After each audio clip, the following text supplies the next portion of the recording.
Wow, thank y'all very much. Thank you, Ralph. Thank y'all so much.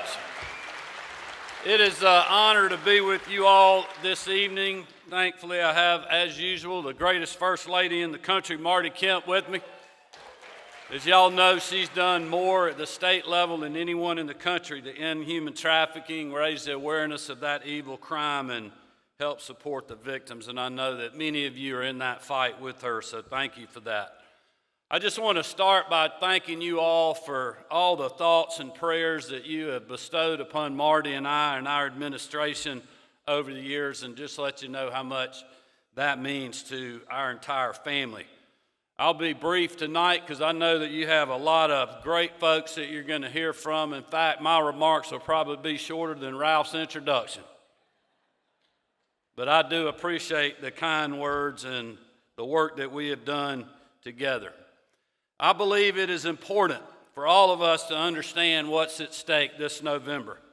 As you know, Georgia hasn't just protected faith and freedom over the last 5.5 years. We have advanced the conservative agenda time and time again. We have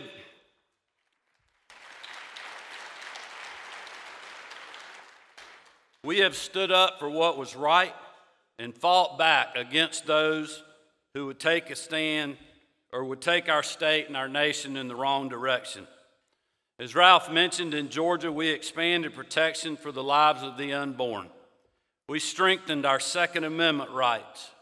We protected the freedoms of our citizens during a once-in-a-life pandemic, championed, as was mentioned, the strongest election integrity act in the country, and as Ralph mentioned again, just named the top state for business for the 11th year in a row.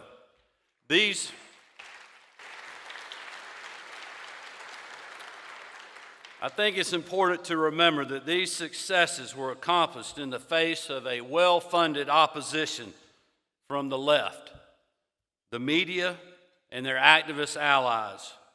But we did not waver. We did not back down. We put hard-working Georgians and their liberties as Americans first. The fact is, we cannot continue to advance our agenda and stand up for the people of Georgia without Republican majorities in the State House and the State Senate. These races don't receive the same media coverage or fanfare, but they are critical, y'all, to our future as a state. That's why our leadership committee is dedicated to spending $2 million to help our candidates win in swing districts and ensure we pass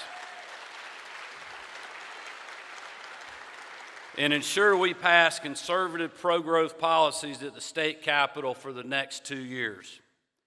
I also want to thank Ralph and Mac Parnell for the great work Faith and Freedom is doing alongside us in these districts, as well as statewide, to help turn out the vote and deliver victories up and down the ballot. This fight, as you know, does not stop at the state level. We have to expand our majority in Congress, take back control of the U.S. Senate, and send Donald Trump back to the White House.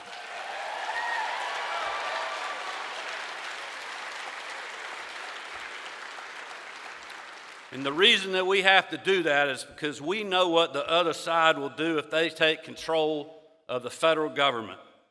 We know what they will do because it is exactly what Kamala Harris promised to do the last time she ran for president. Crossing our border illegally will be decriminalized. Fracking will be banned, and American energy production will be hamstrung. The Green New Deal will transform the American economy and way of life, decimating small businesses, making the cost of living crisis worse, and drastically expanding the size and scope of the federal government. Her judicial nominees will be to the left of the left. Her foreign policy will be about appeasing her radical base, leaving Israel without a strong, committed ally, and the rest of the world wondering if America's word is worth anything anymore. She will increase spending, raise taxes, and stack the federal bureaucracy with partisan activists committed to using the heavy hand of government to roll back our liberties and freedoms, and we have seen this before, as well as to undermine our way of life. These are just some of the issues that she has flip-flopped on in just the last 3 months. Of course, now the vice president is trying to erase her entire career in the Senate and as a candidate for president. She's trying to convince everyone that she's a moderate who owns a gun, who loves fracking, and all of a sudden doesn't want to eliminate private health insurance anymore. Frankly, y'all, Kamala Harris of 2020 wouldn't even recognize the Kamala Harris of today. The truth is the vice president is just another politician saying whatever they have to win an election. That is what's at stake this November.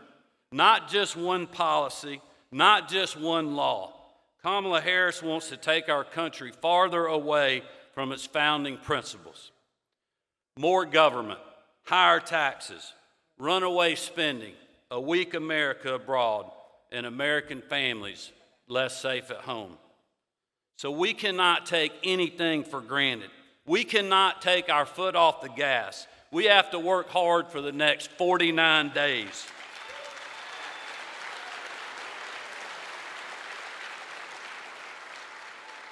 The future of our country depends on it.